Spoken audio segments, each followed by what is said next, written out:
নমস্কার, আপনারা দেখছেন স্টার প্রোডাকশন, আপনাদের ঘরের চ্যানেল, পছন্দের চ্যানেল।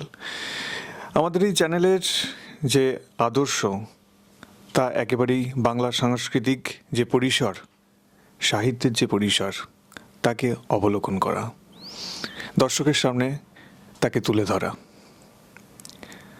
আমি নীলাঞ্জন রায়চৌধুরী, আমার সাথে এই মুহূর্তে ক্যামেরাতে আছে সৌম্য মণ্ডল। আমাদের চ্যানেলের ডিরেক্টর মাননীয় ঋষি কুমার, তার যে আদর্শ তাকে পাথেয় করে আমরা এগিয়ে চলেছি পশ্চিমবঙ্গের বুকে বিভিন্ন জেলার প্রথম সারির ব্যক্তিত্ব যারা, তাদের সাথে পাশাপাশি আমাদের রাজ্যের বিভিন্ন ব্যক্তিত্বকে তুলে ধরার জন্য। আমাদের একটি চ্যানেল ভক্তিমূলক অনুষ্ঠান করে থাকে, একটি অনুষ্ঠান একেবারেই সাংস্কৃতিক পরিমণ্ডলকে কেন্দ্র করে, এবং সেই সাথে আমরা এই মুহূর্তে যে জায়গায় বসে আছি সেটি একেবারেই পশ্চিমবঙ্গের সাহিত্যের ক্ষেত্রে, বাংলা সাহিত্যের ক্ষেত্রে একটি তীর্থক্ষেত্র স্বরূপ বলা যেতে পারে। আমি নীলাঞ্জন রায়চৌধুরী, এই মুহূর্তে আমার পরনে একটি পশমিনা। তো এই পশমের মতোই একজন মোলায়েম ব্যক্তিত্ব, একেবারেই ডাউন টু আর্থ, এই মুহূর্তে বাংলা সাহিত্যের ক্ষেত্রে আলোড়িত এবং বহুল আলোচিত একটি নাম, সুমধুর ব্যক্তিত্ব এবং বাংলা সাহিত্যের অঙ্গনে বহুল প্রচারিত এবং আলোড়িত এই মুহূর্তে একটি নাম, মাননীয় পিন্টু পোহান। পিন্টুবাবু, আপনাকে স্বাগত স্টার প্রোডাকশনে। ধন্যবাদ সবাইকে, শ্রদ্ধা ও ভালোবাসা। পোহান, আপনারা কি বাঙালি? অবশ্যই বাঙালি। অরিজিনটা আমার পূর্বপুরুষরা এসেছিলেন উড়িষ্যা থেকে। বেশ। তারপরে আমাদের মাতৃভাষা বাংলা, তারপর থেকে এই বাংলাতেই আমার জন্ম, আমার পরিবারের অন্য সদস্যদের জন্ম বাংলাতেই। বাংলায় আমরা কথা বলি, আমি বাংলায় লিখি, বাঙালি তো অবশ্যই। পদবীর মতোই বলা যেতে পারে, একেবারেই কিন্তু অন্যান্য যারা ব্যক্তিত্ব আমরা যাদেরকে প্রতি মুহূর্তে স্টার প্রোডাকশনের পর্দাতে তুলে ধরছি, তাদের থেকে একেবারেই ব্যতিক্রমী বলা যেতে পারেন এই মানুষটি। এতখানি ডাউন টু আর্থ, এই প্রেরণা কোথা থেকে পান?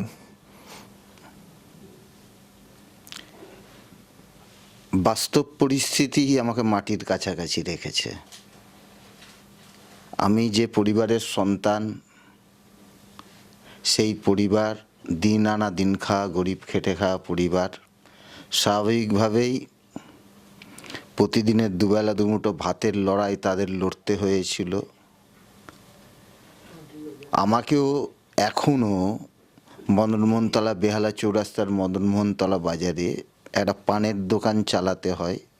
1998 থেকে শুরু করে 2025 এই পানের দোকান চালাচ্ছি ফুটপাতে, আর ওখানে বসেই লিখছি আর পড়ছি। বাস্তব পরিস্থিতিই আমাকে ডাউন টু আর্থ করে রেখেছে। মানুষকে উনি পান করাচ্ছেন, পানের মাধ্যমে। একটা হচ্ছে সাহিত্য সুধা, আর একটা হচ্ছে আমরা যে পান খেয়ে থাকি সেই পানের মাধ্যমে। এটাও একটা সৃষ্টি কিন্তু বলা যেতে পারে। তো সেই জায়গাতে দাঁড়িয়ে শুরুর যে দিনগুলো আপনার, একেবারে মদনমোহন তলাই, এখান থেকেই আপনার বাল্যকাল কেটেছে, শৈশব কেটেছে। তো সেই শুরুর জায়গাগুলো যদি বলেন, শুরু থেকে শুরু করা যাক। শুরু বলতে ছেলেবেলা থেকেই লেখালেখি, পড়াশোনার প্রতি ঝোঁক ছিল।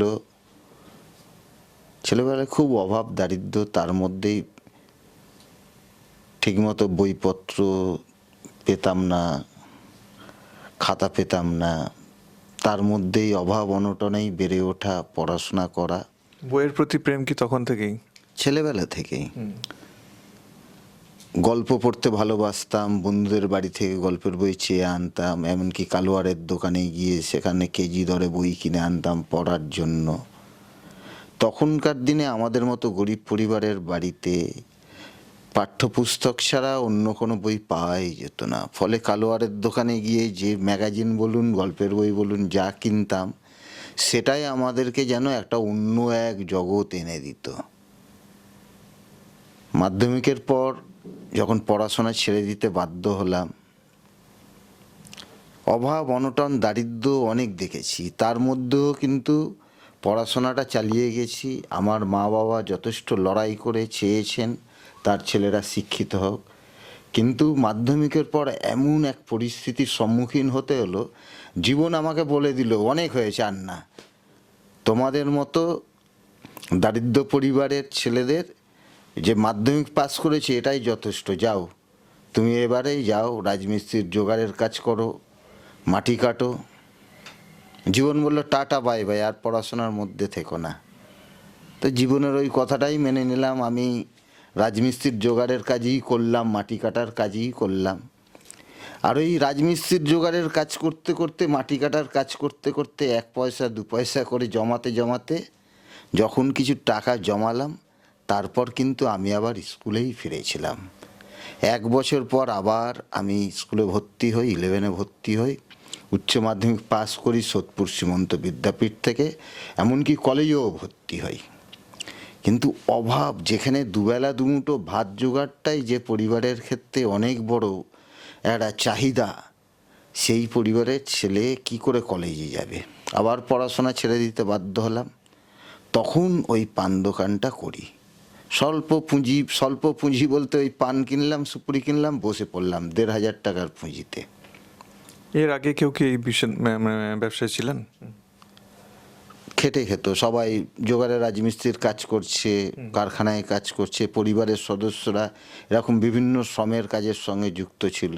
তাহলে পানকে বেছে নেওয়ার কারণ কি শুধুমাত্র ছোট পুঁজি? ওই সময় একটা ঘটনাও ঘটেছিল। ঘটনাটা হচ্ছে, আমি রাজমিস্ত্রি জোগাড়ের কাজ করতাম যার কাছে, সে ধরুন তখনকার দিনে 60 টাকা 50 টাকা করে রোজ ছিল, তিনি দিতেন কত? 20 টাকা হাতে ধরাতেন, 30 টাকা রেখে দিতেন।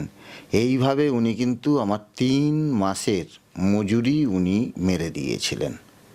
একটা ধিক্কার এসে গেছিল। তার আগে তো এরকম প্রচুর ঘটনা, কাজ করিয়ে পয়সা দেয় না, 5 দিন কাজ করালে 1 দিনের পয়সা দেয়। একটা ধিক্কার এসে গেছিল মনে, যে এইভাবে পরের কাছে কাজ করব না, আমি নিজে কিছু একটা করব।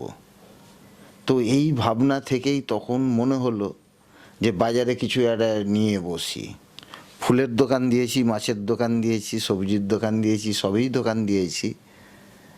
শেষে ভাবলাম না, পানের দোকান দিই, কারণ এতে পরিশ্রমটা ওই সবজির দোকান দেওয়ার থেকে কম, আর পুঁজিটাও কম লাগে। তো 1,500 টাকা দিয়ে ওই তখন পান সুপুরি নিয়ে ফুটপাতে জাস্ট বসা। কিন্তু ওই যে মনের খিদে, আরও পড়ার খিদে।